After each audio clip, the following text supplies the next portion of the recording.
आप जानते हैं कि इस धरती के ऊपर सिर्फ इंसान ही नहीं बल्कि स्वर्ग दूत भी रहते हैं? क्या आप जानते हैं कि हम स्वर्ग दूतों को काम पर कैसे लगा सकते हैं? परमेश्वर की ओर से हर एक विश्वासी को एक स्वर्गदूत दिया जाता है जो उस विश्वासी की सुरक्षा और उसकी सहायता करता है। बाइबल में हम स्वर्ग दूतों को खतरनाक काम करता देखते हैं। कभी वे परमेश्वर के लोगों को उनके दुश्मनों से बचाते थे, कभी वे परमेश्वर के संदेश को लोगों के पास लेकर आते थे। जब जब किसी के जीवन में या फिर किसी देश, नगर या मोहल्ले में कभी कोई चेंज यानी बदलाव आने वाला होता है, तब तब हम स्वर्ग दूतों को लोगों के जीवन में काम करता देखते हैं। जब भी आपके जीवन में कोई नया मोड़ या नई ब्लेसिंग आने वाली होती है, तो स्वर्ग दूत ही उस ब्लेसिंग को, उस आशीष को आपके जीवन में लेकर आते हैं। कुछ भी लाइफ में ऑटोमेटिकली या कोइंसिडेंस के साथ नहीं होता, चाहे वो किसी जॉब या बिजनेस की आशीष हो के जीवन में लेकर आते हैं। पर अब सवाल ये है कि स्वर्ग दूतों को भेजता कौन है? कौन स्वर्ग दूतों को काम पर लगाता है? क्या हम स्वर्ग दूतों को काम पर लगा सकते हैं? भजन संहिता अध्याय 34 उसकी 7 आयत में लिखा, यहोवा के डरवैयों के चारों ओर उसका दूत छावनी किए हुए उनको बचाता है। इसका मतलब है कि अगर आप परमेश्वर के डर में जीते हैं तो परमेश्वर के स्वर्ग दूत आपको हमेशा घेरे रहते हैं। यहोवा का डर मानने का मतलब ये नहीं कि यहोवा परमेश्वर से डर के मारे कांपना। परमेश्वर के डर का मतलब है कि परमेश्वर के वचन की इज्जत करना, परमेश्वर के वचनों के अनुसार अपने जीवन को व्यतीत करना। बाइबल बताती है कि जब इजराइलियों पर अशूरियों के राजा ने हमला करने की सोची थी, तो परमेश्वर के एक स्वर्गदूत ने 1,85,000 अशूरियों को एक ही रात में मार गिराया था। बाइबल में प्रकाशित वाक्य अध्याय 20 उसकी 2 आयत में लिखा है कि आने वाले समय में भी एक ही स्वर्गदूत होगा जो शैतान को पकड़ेगा और जंजीर के साथ बांधकर कैद कर देगा। पर क्या एक विश्वासी के लिए परमेश्वर ने एक ही स्वर्गदूत को ठहराया है? नहीं। अगर एक स्वर्गदूत आपका कोई काम नहीं कर पाएगा तो दूसरा आएगा, फिर तीसरा, और जब तक आपका काम पूरा नहीं होता तब तक स्वर्गदूत चैन से नहीं बैठते। बाइबल बताती है कि जो लोग मसीह में हैं उन सब को एक गार्डियन एंजल, एक स्वर्गदूत दिया जाता है जो हमेशा उनके साथ रहता है। इब्रानियों अध्याय 1 उसकी 14 आयत में लिखा, क्या वे सब यानी स्वर्गदूत सेवा टहल करने वाली आत्माएं नहीं जो उद्धार पाने वालों के लिए सेवा करने को भेजी जाती हैं? यूनानी भाषा में सेवा टहल का मतलब है दास, सेवक बनकर सेवा करना। स्वर्गदूत दास, सेवक, सर्वेंट बनकर परमेश्वर के लोगों की सेवा करते हैं और इस तरह स्वर्गदूत परमेश्वर के लोगों के लिए बहुत से काम करते हैं। कई बार वे लोगों की प्रार्थनाओं का उत्तर लेकर आते हैं। जब पतरस जेल में बंद था तो कलीसिया ने पतरस के लिए प्रार्थना की और उनकी प्रार्थना के कारण ही स्वर्गदूत ने पतरस को जेल में से छुड़ाया। इसके बारे में आप प्रेरितों के काम अध्याय 12 में पढ़ सकते हैं। दानियल की पुस्तक में हम देखते हैं कि स्वर्गदूत दानियल को बड़े साफ शब्दों में बताता है कि वो स्वर्गदूत दानियल की फास्टिंग और उसकी प्रार्थना के कारण ही उसके पास आया है। दानियल अध्याय 10 उसकी 12 आयत में लिखा, फिर स्वर्गदूत ने मुझसे कहा, हे दानियल मत डर, क्योंकि पहले ही दिन को जब तूने समझने बूझने के लिए मन लगाया और अपने परमेश्वर के सामने अपने को दीन किया, उसी दिन तेरे वचन सुने गए और मैं तेरे वचनों के कारण आ गया।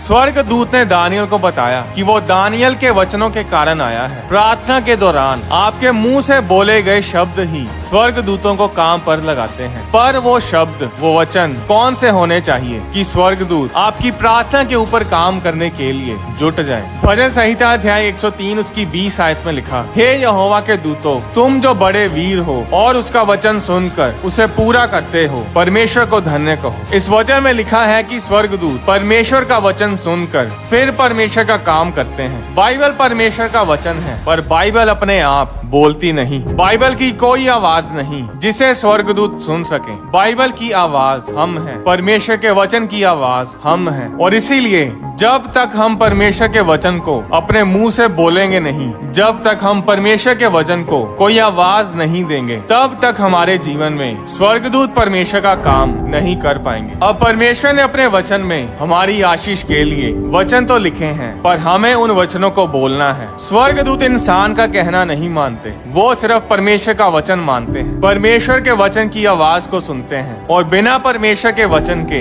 वे कुछ नहीं करते। एक स्वर्गदूत ने परमेश्वर का वचन तोड़ा था और वो और उसके साथी स्वर्ग से निकाल दिए गए थे, और उस स्वर्गदूत को आज हम शैतान के नाम से जानते हैं। और इसीलिए आप प्रार्थना के दौरान अपनी मर्जी से जो कुछ मर्जी बोलते जाएं, आपके बोले गए वचनों का स्वर्गदूतों के ऊपर कोई असर नहीं होगा, क्योंकि वो सिर्फ परमेश्वर का वचन सुनकर ही काम करते हैं। परमेश्वर का वचन चाहे परमेश्वर के मुंह से निकले या फिर हमारे मुंह से, उसकी पावर, उसकी सामर्थ कम नहीं होती, क्योंकि परमेश्वर का वचन जीवित है, वो मुर्दा नहीं।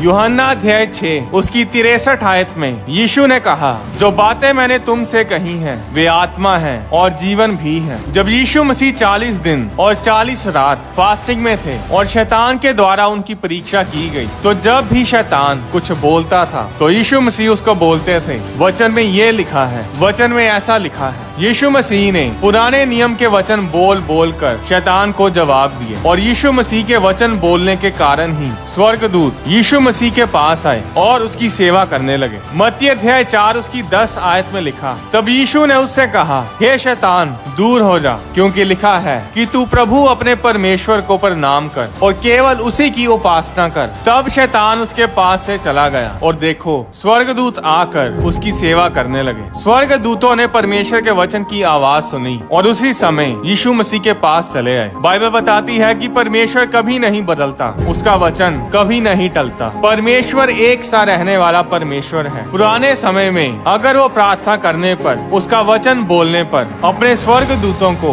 लोगों के जीवन में भेजता था, तो आज भी वो ऐसा ही करता है, क्योंकि परमेश्वर कभी नहीं बदलता। अगर आज आप परमेश्वर के वचन की आवाज बंद कर उसके वचन को बोलेंगे और परमेश्वर से प्रार्थना करेंगे, तो आपको आशीषित करने के लिए, आपको छुड़ाने के लिए परमेश्वर अपने स्वर्गदूतों को भेजेगा। अब परमेश्वर ही है जो स्वर्गदूतों को कमांड करता है, उन्हें आज्ञा देता है कि वो हमारी सहायता और रक्षा करें। स्वर्गदूत अपनी मर्जी से कुछ नहीं करते, ना ही वे मनुष्यों की सुनते हैं, वे सिर्फ परमेश्वर के वचन की सुनते हैं। और इसलिए जब आप परमेश्वर के वचनों के द्वारा परमेश्वर से प्रार्थना करते हैं, तभी स्वर्गदूत आपके जीवन में काम करते हैं। स्वर्गदूत आपके मुंह के वचनों को सुनते हैं और आपके मुंह से निकले वचन ही ये तय करते हैं कि स्वर्गदूत आपके जीवन में काम करेंगे या नहीं। अगर आप हर समय नेगेटिव बोलते रहेंगे तो स्वर्गदूत कभी भी आपके जीवन में काम नहीं कर पाएंगे। आपका स्वर्गदूत हमेशा आपके साथ रहता है, आपके साथ हर जगह आता जाता है, पर जब तक आप परमेश्वर के वचन को अपने मुंह से बोलेंगे नहीं, तब तक वो कुछ नहीं करेगा। एक बार जब हेरोदेस लोगों को भाषण दे रहा था और लोग बोलने लगे कि ये आवाज तो मनुष्य की नहीं बल्कि परमेश्वर की है, तो प्रेरितों के काम अध्याय 12 उसकी 23 आयत में लिखा, उसी समय प्रभु के एक स्वर्गदूत ने तुरंत उसे मारा, क्योंकि उसने परमेश्वर की महिमा नहीं की और वह कीड़े पड़ के मर गया। उस राजा के शब्दों और कामों के कारण स्वर्गदूत ने उसे मारा और उसे कोई बीमारी हुई और वो कीड़े पड़ के मर गया। कई बार लोगों के मुंह से निकले शब्दों के कारण ही उन्हें भयंकर बीमारियां हो जाती हैं।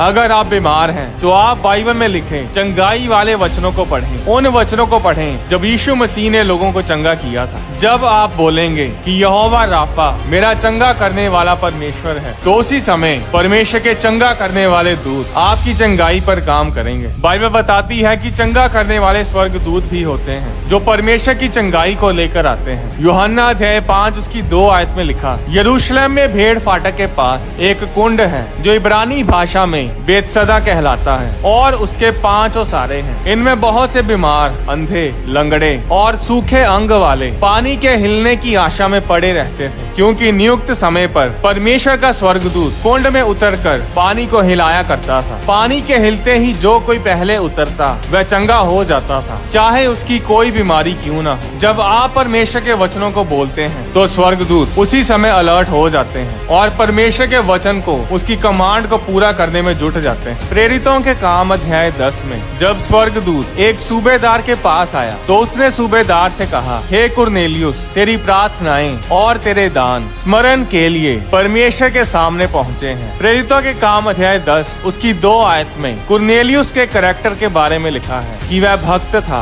और अपने सारे घराने समेत परमेश्वर से डरता था और यहूदी लोगों को बहुत दान देता था और बराबर परमेश्वर से प्रार्थना करता था। परमेश्वर से डरना यानी परमेश्वर के वचन की इज्जत करना, उसके वचनों में चलना, यहूदी लोगों को यानी इजराइल को दान भेजना, इजराइल देश के लिए, वहाँ के लोगों के उद्धार के लिए, उनकी आशीष के लिए प्रार्थना करना, चैरिटी करना, ये सब काम परमेश्वर की आशीषों को हमारे जीवन में लेकर आते हैं। अब स्वर्गदूत कुरनेलियुस के पास आया कितने बजे था? प्रेरितों के काम अध्याय 10 उसकी 3 आयत में लिखा, उसने यानी कुरनेलियुस ने दिन के तीसरे पहर के निकट दर्शन में स्पष्ट रूप से यानी साफ साफ देखा कि परमेश्वर का एक स्वर्गदूत मेरे पास भीतर आकर कहता है। अब दिन के तीसरे पहर के आसपास यानी दोपहर 3 बजे के आसपास स्वर्गदूत कुरनेलियुस के पास आया। 3 बजे ही क्यों? क्योंकि हर रोज 3 बजे चर्च यानी भवन में प्रार्थना का समय होता था। ये वो समय होता था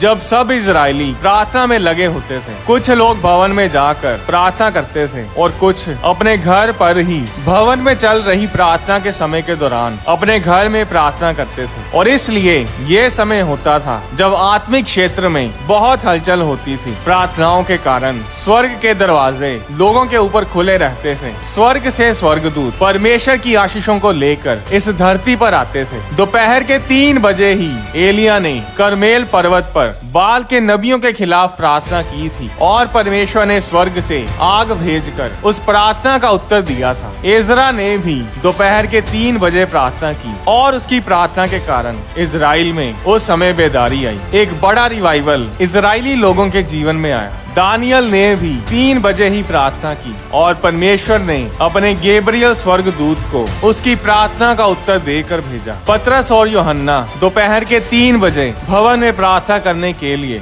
जाते थे। प्रेरितों के काम अध्याय 3 उसकी 1 आयत में लिखा, पतरस और यूहन्ना तीसरे पहर प्रार्थना के समय मंदिर में जा रहे थे और उस समय मंदिर के द्वार पर एक जन्म का लंगड़ा उनसे भीख मांगता है। 6 आयत में पतरस ने कहा, चांदी और सोना तो मेरे पास है नहीं, परंतु जो मेरे पास है वह तुझे देता हूँ। यीशु मसीह नासरी के नाम से चल फिर। और उसी समय वह जन्म का लंगड़ा चलने फिरने लगा। एक समय है जब आप अपनी प्रार्थनाओं के उत्तर को जल्दी ग्रहण करते हैं। आत्मिक जीवन में भी रूल्स एंड रेगुलेशंस होते हैं और जब आप उन रूल्स को फॉलो करते हैं तभी आप ज्यादा इफेक्टिव और ब्लेस्ड होते हैं। कुछ लोग बोलते हैं कि ऐसा कुछ नहीं होता, हम जब मर्जी प्रार्थना कर सकते हैं। जी हाँ, हम प्रार्थना तो कभी भी कर सकते हैं, पर फिर भी कुछ ऐसे समय भी होते हैं जब हमारी प्रार्थनाओं का उत्तर हमें जल्दी मिलता है। यीशु मसीह भी एक खास समय पर ही प्रार्थना करते थे। इसके बारे में मैंने एक वीडियो में बताया है जिसका नाम है कि परमेश्वर इस धरती पर किस समय आता है। लोग कहते हैं कि परमेश्वर हम सबसे एक जैसा प्रेम करता है, पर परमेश्वर सबसे एक जैसा प्रेम नहीं करता। बाइबल बताती है कि यीशु मसीह ने 12 चेलों को चुना था, पर उन 12 चेलों में से सिर्फ 3 चेलों को यानी पतरस, याकूब और यूहन्ना को ही यीशु मसीह हमेशा अपने साथ रखते थे। और फिर इन 3 चेलों में भी एक चेला ऐसा था जिसे यीशु मसीह ज्यादा प्रेम करते थे और वो चेला था यूहन्ना। और ये वही चेला था जिसे यीशु मसीह ने आने वाले समय के बारे में बड़े बड़े भेद बताए, जिसके बारे में यूहन्ना ने प्रकाशित वाक्य यानी बुक ऑफ रेवलेशन में बताया है। यीशु मसीह इस दुनिया से इतना प्रेम करते हैं कि उन्होंने इस जगत के लिए अपनी जान क्रूस पर दी, पर इस दुनिया से भी ज्यादा प्रेम वे अपने चेलों से करते थे। यूहन्ना अध्याय 17 उसकी 9 आयत में यीशु ने अपने चेलों के लिए प्रार्थना में कहा, मैं उनके लिए विनती करता हूँ, संसार के लिए विनती नहीं करता हूँ, परंतु उन्हीं के लिए जिन्हें तूने मुझे दिया है, क्योंकि वे तेरे हैं। फिर जब पतरस ने यीशु मसीह का इनकार किया तो बाइबल बताती है कि यीशु मसीह ने पहले से ही पतरस के लिए प्रार्थना की हुई थी और उस प्रार्थना के कारण ही पतरस गिरा नहीं रहा, बल्कि फिर से खड़ा हुआ और परमेश्वर के काम करने लगा और वही पतरस कलीसिया का हेड बना। पर दूसरी तरफ जब यहूदा इस्करियोती गिरा तो यीशु मसीह ने यहूदा के लिए प्रार्थना नहीं की और इसीलिए वो बचा नहीं। अगर यीशु मसीह ने उसके लिए प्रार्थना की होती तो वो आज नर्क में नहीं बल्कि स्वर्ग में होता। तो कहने का मतलब ये है कि आत्मिक क्षेत्र में, आत्मिक जीवन में कुछ भी ऐसे ही नहीं होता। अगर आप एक असरदार विश्वासी बनना चाहते हैं, अपने जीवन में अच्छे रिजल्ट्स पाना चाहते हैं, तो आपको वो रूल्स एंड रेगुलेशंस फॉलो करने ही पड़ेंगे। यीशु मसीह सवेरे तड़के ही प्रार्थना करने जाते थे। क्या आप जानते हैं कि यीशु मसीह ने कभी भी अपने चेलों के साथ प्रार्थना नहीं की? यीशु मसीह हमेशा अकेले ही प्रार्थना करते थे। अगर आप आत्मिक लाइफ के सीक्रेट्स फॉलो नहीं करेंगे तो आप कभी भी पूरी तरह से आशीषित नहीं हो पाएंगे। अब अगर आप प्रार्थना नहीं करेंगे तो आपके जीवन में, इस धरती के ऊपर परमेश्वर कुछ नहीं करेगा। जैसे आपकी लाइफ चलती जा रही है वैसे ही चलती जाएगी, कोई बदलाव नहीं आएगा, क्योंकि परमेश्वर मनुष्य की मर्जी के बिना इस धरती पर कुछ नहीं करता।